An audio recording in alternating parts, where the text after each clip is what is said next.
ఈ title justification అనేది. హ్మ్. టైటిల్ జస్టిఫికేషన్ అంటే 'డాకు మహారాజ్' అనే టైటిల్ పెట్టారు. ఓకే. బానే ఉంది.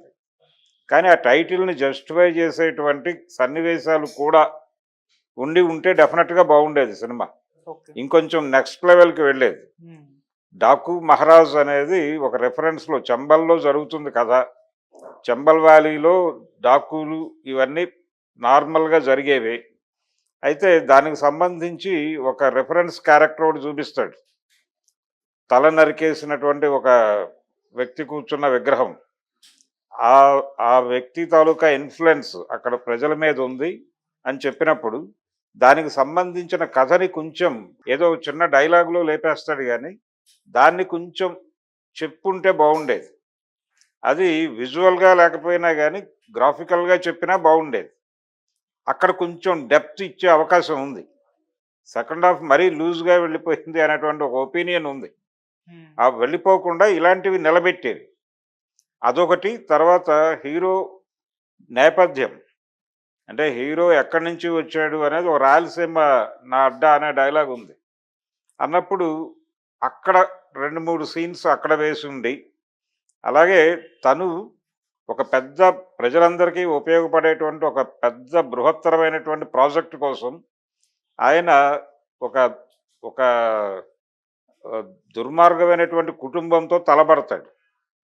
ఆ తలబడటం అదంతా బానే డిజైన్ చేశారు కానీ, ఈ ప్రాసెస్‌లో 2, 3 మనీ యాక్షన్స్ చేయాల్సిన అవసరం ఏర్పడి, ఆయన ఇబ్బంది పడకుండా ఆ పాత ఆ డాకు రెఫరెన్స్‌లో అతన్ని ఆవాహన చేసుకొని 2, 3 మనీ యాక్షన్స్ చేసినట్టుగా ఓ 2, 3 సీన్‌లు కల్పించుంటే, హ్మ్. సెకండ్ హాఫ్ ఇంకొంచెం బెటర్‌గా వెళ్ళుండేది. ఓకే. అప్పుడు సినిమాకి డెఫినిట్‌గా ఉపయోగపడేది ఇదంతా. అది లేకుండా చేయటంతో ఏమైందంటే ప్లెయిన్‌గా వెళ్ళిపోతుంది సినిమా. టోటల్‌గా సెకండ్ హాఫ్ కొంచెం ఇబ్బంది పెట్టినప్పటికీ, బాలకృష్ణ భుజం మీద కాసాడు సినిమాని. ఇలాంటి పాటలు వింటేజ్ హీరోల మీద వర్కౌట్ అవుతాయి. జనం దాన్ని ముచ్చటగానే చూస్తారు అనేది ఆల్రెడీ ఎన్టీఆర్ 'ఎదురులేని మనిషి', 'అడవిరాముడు', 'యమగోళ' సినిమాలతో ప్రూవ్ చేశాడు. ఓకే. సో, అదే ముచ్చటని ఇప్పుడు కొడుకు మీద నడిపేటువంటి ప్రయత్నం చేస్తున్నారు. అందులో భాగంగానే ఈ పాటలు డిజైన్ చేశారు. అది కూడా పెద్దగా ఎబ్బెట్టుగా అనిపించలేదు. అలాగే చిన్న పిల్ల మీద నడిచే పాట అది బాగా ఆకట్టుకుంది జనాల్ని. పర్టిక్యులర్‌గా ఆ పాపకి, బాలకృష్ణకి మధ్య నడిచే సన్నివేశాలన్నీ కూడా హుక్ చేసినాయి. అలాగే ఫ్యామిలీతో ఉండేటువంటి సన్నివేశాలు కూడా బాగా డిజైన్ చేశాడు. అలా ఇన్ టోటల్ సినిమా ఒక కమర్షియల్ సినిమా అది. లాజిక్సు వీటిల్లోకి వెళ్ళకుండా. ఇంకొకటేంటంటే సొసైటీ ప్రెజెంట్ సొసైటీ నుంచి ఎక్కడా డీవియేట్ కాలేదు. డీవియేట్ కాకుండానే చెప్పాడు కమర్షియల్ స్టోరీని. ఓకే. అంటే ప్రభుత్వంలో భాగమైనటువంటి ఒక బ్యూరోక్రాటు జనానికి ఏదైనా చెయ్యాలనుకుంటే చేయలేని పరిస్థితులే ఉన్నాయి. దీని నుంచి బయటకి వెడితే తప్ప చేయగలిగే పరిస్థితి ఉండదు అనేటువంటి పాయింట్‌ని అతను తీసుకోవటం బాగా జనాల్ని కన్విన్స్ చేసింది. కన్విన్సింగ్‌గా ఉందది. ప్రెజెంట్ ప్రపంచం ఎలా ఉందో అలాగే ఉంది సినిమాలో. పెద్దగా తను ఇక్కడేదో డ్రమటైజ్ చేయాలనే ప్రయత్నం చేయలేదు స్క్రిప్ట్‌లో. హ్మ్. అందుకని అది నడిచిపోయింది. అది పెద్ద జనాలకు హార్డ్‌గా అనిపించదు. అసలు డాకు అయినా ఏదైనా. కాకపోతే ఆ డాకు అని పెట్టారు కాబట్టి ఆ టైటిల్ జస్టిఫికేషన్‌కి 2, 3 కనీసం 2 మనీ యాక్షన్స్ పెట్టుంటే డెఫినిట్‌గా సినిమాని ఇంకొక లెవెల్‌కి తీసుకెళ్ళేవి ఆ సీన్స్. ఓకే. అలా రాయలసీమ నేపథ్యంలో ఒక సీన్ యేసుకున్న, అలాగే ఈ సిస్టర్ సెంటిమెంట్ ఒకటి సినిమాలో నడిచిందది. దానికి సంబంధించి ఒకే ఒక్క సన్నివేశాన్ని ఎలివేట్ చేశాడు. ఆ ఎలివేషన్‌ని ఇంకొంచెం డెప్త్‌తో వెళ్ళుంటే బాగుండేది. సీన్ స్కీమ్ బావుంది. హ్మ్. మంచి స్కీమ్‌లో నడిపాడు. కాకపోతే అది ఇంకొంచెం డెప్త్ వెళ్ళుంటే బాగుండేది ఆ సీన్‌లో.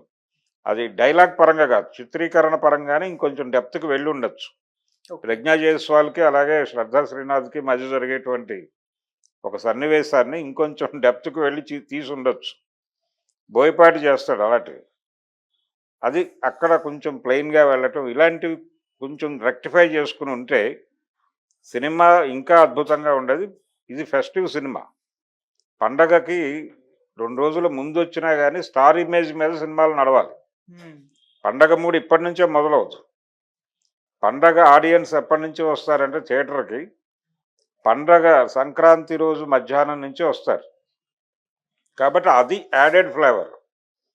అది కాకుండా ఈ 2 రోజులు సస్టైన్ చేసేది అభిమానులు. అలాగే ఫస్ట్ డే సినిమా చూడాలనేటువంటి ఆతృత ఉన్న వాళ్ళందరూ ఎళ్ళిపోతారు. స్టార్ సినిమా చూడాలి అనేటువంటి ఒక ప్రోగ్రామ్‌లో భాగంగా వెళ్తారు. వెళ్ళినటువంటి ఆడియన్స్ నుంచి వచ్చేటువంటి మౌత్ టాక్ సంక్రాంతి ఆడియన్స్‌ని ప్రిపేర్ చేస్తుంది. అప్పుడు వాళ్ళు వెల్లువెత్తుతారు థియేటర్‌కి. అదొక 2, 3 రోజులు నడుస్తుంది హడావిడి. ఓకే. అలా 1 వీక్ సెటప్ ఇది.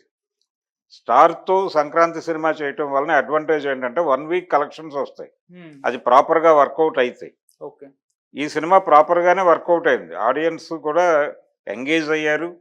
బయటకొచ్చి పెద్దగా నెగెటివ్ స్టేట్మెంట్స్ ఏం లేవు. పాజిటివ్‌గానే ఉందంతా. హ్మ్. బాలకృష్ణ కూడా ఆహ్, యాక్షన్ ఎపిసోడ్స్‌లో కూడా చాలా తను డూప్‌లు, వ్యవహారము పెద్దగా వీఎఫ్ఎక్స్ మీద కూడా భారీగా డిపెండ్ కాకుండానే నడిచింది సినిమా. అది కూడా కొంత ఊపిరి పీల్చుకునే పరిస్థితి కల్పించింది ఆడియన్స్‌కి. టోటల్‌గా మంచి వెల్ ప్యాక్డ్ మూవీ ఇది. 2, 3 ఇబ్బందులు ఉన్నప్పటికీ వెల్ ప్యాక్డే. ఓకే. తను ఏమాత్రం డీవియేట్ అయినా ఆడియన్స్‌తో ఇబ్బంది అనేది తనకు తెలుసు. 2, 3 ఈ జనరల్‌గా సెంటిమెంట్‌ని, ఎమోషన్‌కి, యాక్షన్‌కి బ్యాలెన్స్‌గా నిలబెట్టడంలో కొంచెం ఎక్కువ కాన్సంట్రేట్ చేశాడు. ఓ 2, 3 చిన్నపిల్లల పాత్రలుంటాయి సినిమాలో. వాటిని అవి ఆ ప్లేస్‌లో ఇంకేదైనా చేసుంటే బాగుండేది. ఆల్రెడీ ఒక పాప తాలూకా లైన్ ఉంది సినిమా త్రూఅవుట్. అలాంటప్పుడు ఆ ఏరియాలోనే ఇంకొంచెం శ్రద్ధ పెట్టే కంటే గూడా, వేరే పద్ధతిలో ఇంకొంచెం ఎలివేట్ చేసే అంశాలను ఎంచుకునుంటే, ఎలిమెంట్స్‌ని ఎంచుకునుంటే, ఇంకొక లెవెల్‌కెళ్ళేది సినిమా. ఓకే. ఇన్ టోటల్ బెటర్ సినిమా అయ్యేది. ఈ సెలబ్రేషన్ మూడ్‌లో హ్మ్. సరదాగా వెళ్ళి ఒక రౌద్ర రసంలో బాలకృష్ణని చూడాలి అనేది పండగ మూడ్‌లో ఉన్న ఆడియన్స్ అనుకుంటారు. హ్మ్. ఆ రౌద్ర రస బాలకృష్ణ ఆవిష్కరణ చాలా బాగుంది ఈ సినిమాలో. రేటింగ్ ఎంత ఇస్తారు సార్? నేను 2.5 ఇస్తాను. 'గేమ్ చేంజర్', 'డాకు మహారాజ్‌లో విన్నర్ 'డాకు మహారాజ్' అనుకోవచ్చా సార్ ఇప్పటివరకైతే? ఇప్పటి వరకు అనుకోవచ్చు. హ్మ్. అయితే ఇంకొక సినిమా ఉంది కదా! 'బ్యాలెన్స్' సంక్రాంతికి వస్తుంది. 14 తారీఖు ఉన్నట్టుంది అది. హ్మ్. ఎల్లుండి. అంటే 1 డే గ్యాప్‌లో వస్తున్నాయి 3 సినిమాలు. అవును. ఈ 3 సినిమాలకి ఒక సినిమాకి ఒక ఏరియా డిస్ట్రిబ్యూటర్ ఆయన. 2 సినిమాలకు నేరుగా ప్రొడ్యూసరు. ఆయన దృష్టి ఇది పర్వాలేదు. ఆయన్ని కొంచెం గట్టెక్కించే సినిమానే ఇది. హుహు. ఇప్పుడు రాబోయేటువంటి వెంకటేష్ గారి సినిమా మీద హోప్స్ ఉన్నాయి. అది కూడా ఆడియన్స్‌ని బాగా ఎంగేజ్ చేయగలిగింది. సినిమా అయితే టోటల్‌గా ఎంగేజ్ చేసింది. ఒక ఏకసూత్రత ఉంది ఈ సినిమాలో. కన్‌ఫ్యూజన్స్ లేవు. హ్మ్.